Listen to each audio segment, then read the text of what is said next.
Hello friends, welcome back to my channel. ఇవాళైతే beautiful పికాక్తో traditional look ఉంటుంది and ఫ్యాషన్గా ఉంటుంది.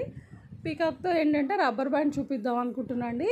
డిఫరెంట్ ప్యాటర్న్ ఇప్పుడు దాకా ఎవరు చూపించలేదు. సో దీనికి కావాల్సిన మెటీరియల్ అంతా ఇదండి.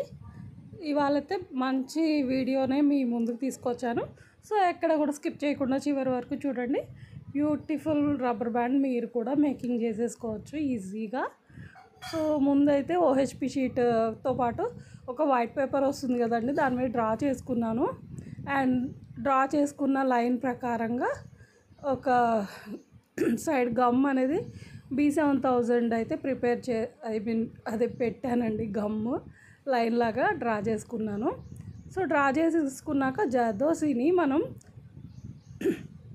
వీడియోలో చూపిస్తున్నట్టు ఏదైనా షార్ప్ ఎడ్జ్ ఉన్న దాంతో మనము కనుక ఇలా పెట్టామంటే స్టిక్ అయిపోతుందండి. మనం గమ్ పెట్టగానే వెంటనే పెట్టేస్తే అది అనేది లేసిపోతూ ఉంటుంది తప్ప మనకి స్టిక్ అవ్వదు. సో ఇక్కడ ఇది టిప్ అనుకోండి, గమ్ పెట్టక 1 సెకండ్ 2 సెకండ్స్ అన్న గ్యాప్ ఇచ్చి మీరు కనుక పెట్టారు అనుకోండి, ఈజీగా స్టిక్ అవుతుంది. డ్రై అయిపోతుందేమో అక్క అని టెన్షన్ అయితే అవసరం లేదండి, అస్సలు అవసరం లేదు. అక్కడ ఏం డ్రై అవ్వదు, వెంటనే పెడితే లేసిపోతూ ఉంటుంది తప్ప మీకు అది స్టిక్ అవ్వదు. యాక్చువల్లీ వీడియో కోసం నేను గబగబా పెడుతుంటే కూడా నాకు కొంచెం ఇబ్బందిగానే అనిపించింది. మీకు వీడియోలోనే అర్థమై ఉంటుంది. సో క్లియర్గా అబ్జర్వ్ చేయండి. నేను చెప్పేదానికన్నా కూడా నేనేం చేస్తున్నా అనేది, ఏ పార్ట్ ఎలా సెట్ చేస్తున్నాను అనేది క్లియర్గా అబ్జర్వ్ చేయండి వీడియోనైతే. సో నెమలికి అవుట్లైన్ అయిపోయిందండి, ఫెదర్ లాగా వస్తుంది కదా. సో ఆ షేప్కి అయితే ఇప్పుడు జర్దోసి అంటించేసాను.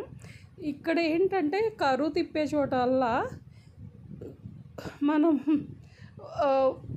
లైన్ లాగా డ్రా చేసినా సరే వన్స్ అంటించేసాక కూడా చెప్పా కదా, ఒక 2 సెకండ్స్ అట్లా గ్యాప్ ఇచ్చేసి దాన్ని షేప్ తీసుకోవాల్సి ఉంటుందండి నీడిల్ సహాయంతో.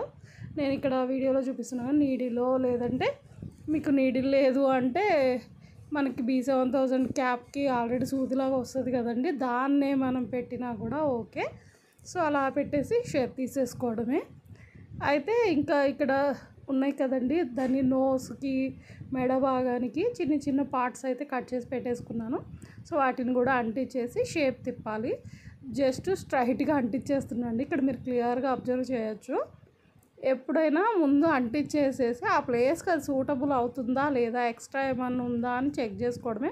ఎక్స్ట్రా ఉంది అనిపిస్తే షేప్ తీసినా అది సెట్ అవ్వదు అనిపించినప్పుడు డెఫినెట్గా కట్ చేసేసుకోవాలండి. మనం అంత పర్ఫెక్ట్గా ముందే కట్ చేయడం అనేది జరగదు. సో ఏంటంటే నేను తిప్పి చూశాను, షేప్ ఎంత తిప్పినా కూడా ఎక్స్ట్రా ఉంటుంది.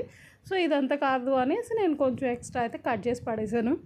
అప్పుడు మనకి పర్ఫెక్ట్గా వస్తుంది. ఇక్కడ మటుకు జర్దోసి కట్టర్తో మాత్రమే కట్ చేయాలండి. థ్రెడ్ కట్టర్ ఉంటుంది కదా మన దగ్గర, సో దాంతో మాత్రమే కట్ చేయాలి. అప్పుడే పర్ఫెక్ట్గా ఎక్కడ కావాలో అంత భాగం మాత్రమే కట్ చేసుకోవచ్చు.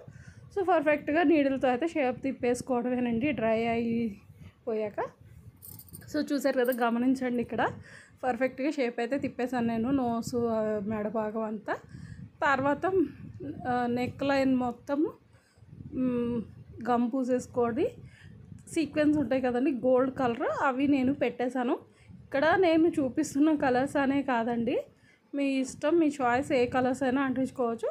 బట్ నాకు వచ్చిన రిఫరెన్స్ ప్రకారం నేను చేస్తున్నా అండి ఇదైతే. ఈ ప్యాటర్న్ అనేది యూట్యూబ్లో చూపించలేదు ఎవరు కూడా. సో అందుకే నేను యూస్ఫుల్ ఉంటుంది కదా అని వీడియో అయితే రికార్డ్ చేస్తున్నా. యూజ్ ఉంది అనుకుంటే తప్పకుండా లైక్ ఇచ్చేయండి. సో ఇక్కడ గమనిస్తే నేను ఒక్కోసారి 2-3 సీక్వెన్సెస్ని కూడా పట్టేసుకొని ఒకేసారి పెట్టేసుకుంటున్నా. దీనివల్ల ఏంటంటే మనకు కొంచెం వర్క్ ఫాస్ట్గా అవుతుంది. బట్ షేప్ మాత్రం ఎగ్జాక్ట్గా ఉండేలా చూసుకోండి. వరుసగా అంటించేయమన్నాను కదా అని ఎలా పడితే అలా అంటిస్తే షేప్ అనేది పర్ఫెక్ట్ లుక్ అనేది రాదు. సో ఇలా మొత్తం కంప్లీట్ చేసేసుకుంటూ పోవడమే. చూసారా, ఒక్కటి నీడిల్కి అంటుకుంటే అది నాకు ఇసుకిస్తుంది అనమాట ఇక్కడ. సో అయిపోయిందండి కంప్లీట్గా. ఇక్కడ మెడ పార్ట్ వరకు నేను సీక్వెన్స్ అయితే అంటించేసాను. మనకి ఏదైనా షేప్ బయటకు వచ్చింది అనిపిస్తే నీడిల్తో నొక్కేసి సెంటర్లో సెట్ అయిపోయేలాగా పెట్టేయడమే. కంప్లీట్ అయిపోయాక ఐ కోసం అయితే రెడ్ కలర్ 3mm తీసుకున్నానండి. ఇక్కడ రెడ్ కలర్ ఐ షేప్ కోసం 3mm రౌండ్ని పెట్టేశాను. అక్కడ చూపించాను కదా, అది వచ్చేసి 4mm సెరామిక్ గోల్డ్ అండి. ఇక్కడ చూసారా, ఫెదర్ కోసం అయితే నేను రెడ్ మ్యాటే యూజ్ చేస్తున్నాను. మీరు కావాలి అని కూడా గ్లాసీ కూడా యూజ్ చేసుకోవచ్చు. ఇక్కడ ఏంటంటే 6K అవి తీసుకున్నాను. ఇక్కడ చూసారా, గమనిస్తే ఒకేసారి గమ్ అయితే అప్లై చేయకూడదండి. ఏ లైన్కి ఆ లైనే గమ్ అప్లై చేసుకుంటూ ఒక లేయర్ లాగా పెట్టుకుంటూ వెళ్ళాలి. లేదు వర్క్ అయిపోద్ది కదా ఫాస్ట్గా అనేసి ఒకేసారి పెట్టేశారనుకోండి, అది మనకి వర్కౌట్ అవ్వదు. సో ఎక్కడికక్కడే పెట్టేసుకోండి. వర్క్ అవ్వాలని అయితే ఫాస్ట్ కోసం ఎలా పడితే అలా చేయొద్దు. తర్వాత మీరే ప్రాబ్లం ఫేస్ చేస్తారు.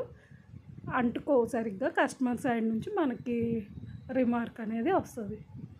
సో చూస్తున్నారు కదా, ప్రతి లేయర్ కూడా డ్రై అయ్యాక 1 సెకండ్ అన్న గ్యాప్ ఇచ్చి పెట్టాలి. నేను కంగారులో పెట్టేసరికి వదిలేస్తుంది అనమాట. దాన్ని సెట్ చేసి మొత్తం అయితే కంప్లీట్ చేసేసాను.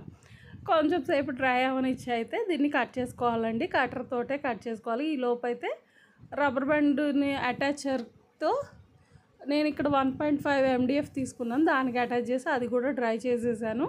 సో ఇదైతే కట్ చేసేసుకోవడమేనండి. అవుట్లైన్ జద్దసి ఉంది కదా, ఎక్కడైతే ఉందో అదంతా పార్ట్ కట్ చేసేసుకోవడమే. ఎడ్జ్ కండి కోసాలు మొత్తం నీట్గా కట్ చేసేసుకోవడమే. ఇక్కడ మనం ఏమి అగరబత్తితో కానీ ఏం కాల్చాల్సిన అవసరం లేదు. ఎందుకు అంటే మీకు అంటించేటప్పుడు అర్థమైపోతుంది. సో ఇది అవుట్లైన్ మొత్తం కట్ చేసేసుకున్నాను. ఎందుకంటే MDF మీద మనం ఎలాగో అంటించాలి మళ్ళీ దాన్ని. సో ఎడ్జెస్ లైట్గా ఉన్నా కూడా ఏం పర్లేదు, జస్ట్ అలా కట్ చేసేసుకొని దీనికి సెట్ చేసేసుకోవడమే. ఇక్కడ మనం డైరెక్ట్గా అది ఆరేంత వరకు ఏం వెయిట్ చేయక్కర్లేదు. డైరెక్ట్గా వర్క్ అయితే స్టార్ట్ చేసేసుకోవచ్చు. మధ్యలో కరెక్ట్గా ఉండేలా చూసుకొని చుట్టూ అయితే మళ్ళీ గమ్ అప్లై చేసేసుకోండి. ఇక్కడ నేను కొంచెమే అంటించాను, ఎందుకంటే ఒకేసారి అంటిస్తే ఇక్కడ కూడా అదే ప్రాబ్లం. ఏమవుతుందంటే డ్రై అయిపోయి మీకు స్టిక్ అవ్వదు గట్టిగా. సో ఇక్కడ వచ్చేసి సెరామిక్ గోల్డ్ డ్రాప్ షేప్ తీసుకున్నాను. చూసారు కదా, కొంచెం ఫెదర్ షేప్ లాగా అంటే క్రాస్గా కనిపించింది అనుకోండి, కళ్ళులా అనిపిస్తుందని క్రాస్గా పెట్టాను. సో దానిపైన అయితే నేను బ్లూ కలర్ తీసేసుకున్నాను అండి. మీకు నచ్చిన కలర్ అయితే మీరు పెట్టేసుకోవచ్చు. సో కలర్ కాంబినేషన్ అనేది టోటల్ మీ చాయిస్ అండి. నేను ఇక్కడ రెడ్ అండ్ బ్లూ కాంబినేషన్లో తీసుకున్నాను. సో మీకు నచ్చినట్టు చేసుకోవచ్చు. కంప్లీట్గా పెట్టేశాను. ఫుల్ అయిపోయాక లుక్ చూడండి. అయితే ఇక్కడ మధ్యలో గమనించారా, గోల్డ్ లాగా కనిపిస్తుంది. అక్కడ వచ్చేసి బ్లాక్ కలర్ మనం పెయింట్ చేసి వేసుకోవాలి. బట్ నేను ఏంటంటే డైరెక్ట్గా ఇలాగే చేసేద్దాము అనిపించి ఇలా చేశాను. అయితే మీకు కావాలి అనుకుంటే ముందే MDF అనేది బ్లాక్ పెయింట్ వేసి చేసుకోండి. లుక్ అయితే చాలా బాగుంటుంది. సో ఓవరాల్ లుక్ అయితే ఎలా అనిపించిందండి? లుక్ వైజ్గా అయితే నాకు చాలా అంటే చాలా బాగా నచ్చింది. మీకు కూడా నచ్చిందనే అనుకుంటున్నాను. ఇలాంటి అందమైన రబ్బర్ బ్యాండ్స్ మీరు చేసుకోవాలి అనుకుంటే వీడియో మొత్తం చూడండి, మేకింగ్స్ చేసుకోండి. లేదు నాకు ఆర్డర్స్ ప్లేస్ చేసుకోవాలి అనుకుంటే స్క్రీన్ మీద వాట్సాప్ నెంబర్ ఇస్తాను, కాంటాక్ట్ చేసేయండి. వీడియో నచ్చితే తప్పకుండా ఒక లైక్ ఇచ్చి ఛానల్ని అయితే సబ్స్క్రైబ్ చేసుకోవడం అస్సలు మర్చిపోవద్దు. దీన్ని ఇంకా బెటర్గా చేయగలను అనిపిస్తే అది కూడా ఎలా చేయొచ్చు అనేది మీరు ట్రై చేసి నాకు కూడా చెప్పండి. అండ్ ఇంతే, బాయ్.